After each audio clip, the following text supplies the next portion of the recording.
It ain't good. Ahmed asked for them to point out either any example of Joe Biden doing this. No example. Scott Jennings said, I don't know anything. That's always your fallback. Donald Trump directly asked Pam Bondi. There was a story. Do you remember when Biden said, hey, Merrick, can you go after this person? It didn't happen. You have no example. And also, it's literally in the news. I'm sorry. I know you're like 12, but it happened. It's like it happened. What's happening, everybody? Welcome to yesterday's news channel where we watch CNN so you don't have to. Please forgive my sweating and odd lighting. I'm out of town, so you work with what you got. On Saturday's episode of Table for Five with Abby Phillip, Scott Jennings once again found himself surrounded by people desperate to smear Donald Trump. This time it was Abby Phillip and a smug little twerp named Alex Makler trying to lecture Scott Jennings about Comey's indictment. They were rude, condescending, and flat out dishonest, and showed exactly why CNN's narrative keeps falling apart. Anyway, let's set the stage here because the media isn't telling you the full story. Let's go. Not a list, but I think there'll be others. I mean, they're corrupt. These were corrupt, radical left Democrats. No, there'll be others. Look, that's my opinion. They weaponized the Justice Department like nobody in history. What they've done is terrible. And so I hope there are others, because you can't let this happen to a country. He seems to be kneecapping his own prosecutors here. Well, look, that's the thing. There's a system, and the system includes grand juries and juries of ordinary Americans who get in a room and make decisions. He can't order people to be indicted, and he can't order people to be convicted. He can express his opinion. In the case of Comey, grand jurors in a very liberal jurisdiction got together and decided that the evidence did warrant charges. Comey will go to trial, and then a jury of his peers will decide whether he is guilty or not. The president can't do anything about that.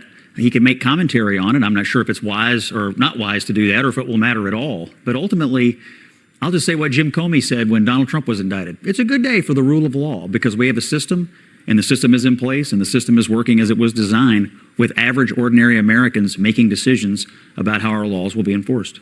But you said that he can't actually order the indictment of someone. I think he just proved that he could. I think what he did, the series of events that took place here, we have to actually be clear about what happened, right? He tried to pressure Eric Siebert at the Eastern District of Virginia to pursue this prosecution. He did not. The U.S. prosecutors there said they did not see enough evidence.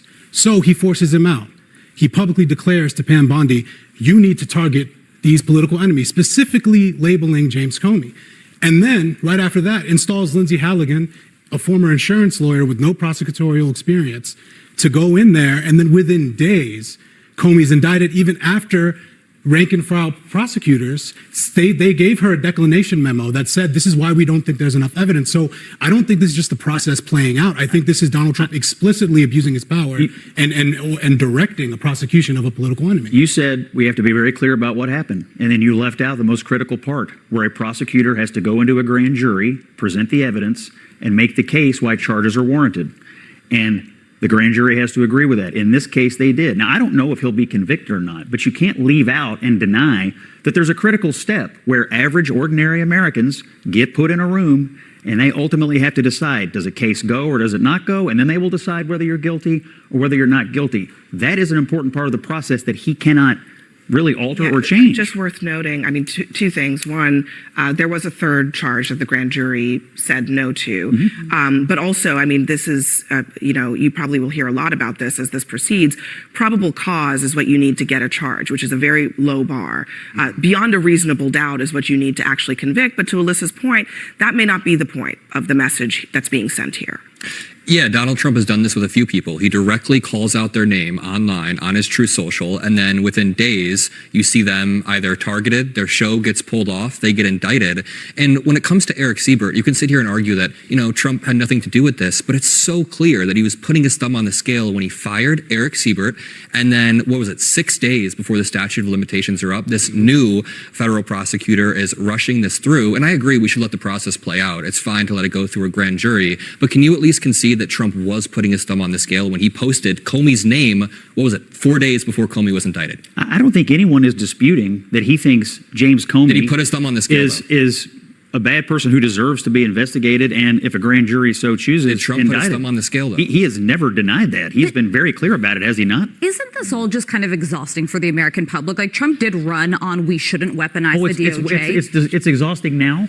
No, it was exhausting Just when now? Biden did it. It was exhausting. Oh, Why well, now is- we're exhausted. Trump- Wait, Biden now and we're Biden- exhausted. No. I Wait. criticized it when Joe Biden did it. Can I ask you But now he's choosing to do the exact same thing at a much grander scale, all while there are fewer jobs than there are people unemployed James right Comey's now. not Why running is for this president. so- I went to jail when he was running for president. He had a trial. Can anyone point to one single example of President Joe Biden, privately or publicly, in any documented evidence of our reality, directing his Attorney General Merrick Garland to prosecute his political opponents, let alone protect his own son, who got indicted under his watch? When did What? Show me. He pardoned him. Show it. So we're hearing the same refrain from liberals. Donald Trump is directing the DOJ. He's crossing the line. But can we just be honest? Every single president has had influence over the Justice Department. They appoint the Attorney General, they set the priorities, and they find all the ways they can to make their preferences known. The only difference is that Trump's not doing it behind closed doors and is not being subtle. He says it out loud. Meanwhile, if you remember, Obama went on TV during the Hillary Clinton email probe and basically cleared her before the investigation was done. Bill Clinton secretly met with Loretta Lynch on a tarmac while his wife was under investigation.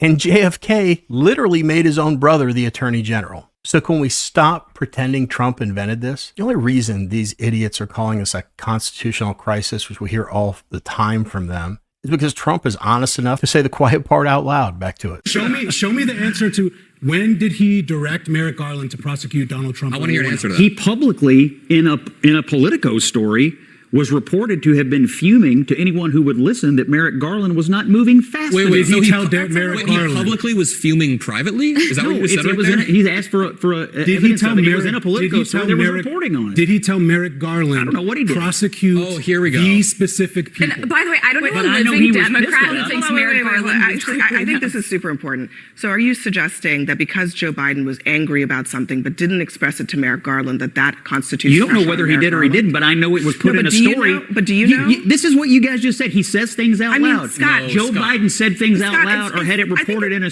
look, Politico I think so it's a people really would hear simple it. factual issue here with this idea that Democrats, Joe Biden did this to Trump.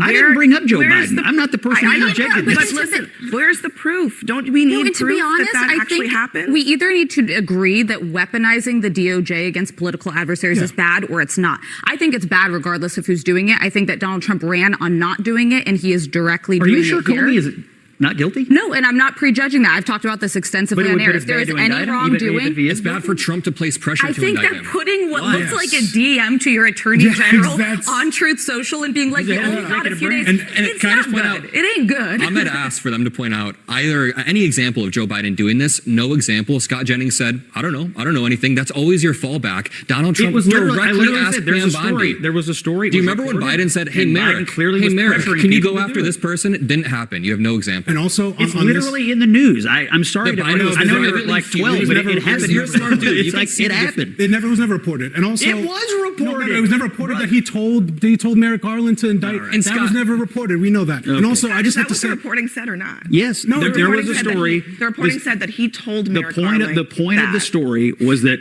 Joe Biden was mad and he was angry, and the point of the story was that it would get out so And that they would feel hold pressure to move on it. Wait. And he told who? It was done in the reporting. Okay, I just think again, like the point was it for it to get out. It's super. Listen, I think your Alyssa's point is well taken. If there's weaponization of the DOJ happening, obviously that is inappropriate. But I also think that the way that the system works is that individual prosecutors make their judgments, and maybe those judgments are tainted by politics, but it's not supposed to come straight from the White House. They're the all tainted by politics. Sure. Everyone. Listen, they're human beings, right? In the George W. Bush administration, in the Joe Biden administration, and the Donald Trump administration. But even in the George W. Bush administration, we're not talking about the president calling up his attorney general and saying, please prosecute this person, or God forbid, sending a public message, a tweet, a literal message directed at that person saying, prosecute these people. It's irrelevant. Those things didn't happen, and it is relevant. It is relevant because if a grand jury does not believe that the evidence warrants a charge. As you pointed out, they didn't do a charge on one of the requests, and they did on two others. They obviously carefully looked at it. That has nothing to do with his post and everything to do with the evidence. What does have to do with his post is that he removed personnel who wouldn't do what he wanted them to do and put in personnel who would. But to be honest, even if Comey ends up being convicted and did engage in wrongdoing, I still think it's wildly inappropriate for the President of the United States to direct the Department of Justice to investigate someone. He's the head of the you and I both executive served in White House. He is the head of the executive branch. But you do not direct. There should be a separation of the Department of Justice. That has been the standard in America for 100 years. Scott, if Obama had tweeted this about a former FBI director from the Bush administration, you and I would have, our hair would have been on fire. We would have been like, this is insane. 100%. I think you guys are overlooking that the process All right. Next for us, the president. So when it comes to this, here's the part the media never talks about. The president can shout from the rooftops about what they want, but the decision doesn't end there. For a federal indictment, like Scott said, prosecutors have to go before a grand jury. That's 16 to 23 ordinary citizens, not politicians. And unless at least 12 of them agree there's probable cause, case doesn't move forward. So when liberals cry that Trump is directing the DOJ, they're leaving out the guardrail. If there's no real evidence, the grand jury says no, and it all stops right there. And I think the fact that the Comey grand jury threw out one of the charges just strengthens Scott's argument even more. That's how the system's supposed to work. The fact that Comey was indicted means citizens, not Donald Trump, agreed that there was enough to bring charges. That's the safeguard against presidential overreach. It blew up this panel's talking point the first time Scott mentioned it. Everything else is just bluster and babbling and complaining. At the end of the day, James Comey isn't some innocent victim of Trump's temper.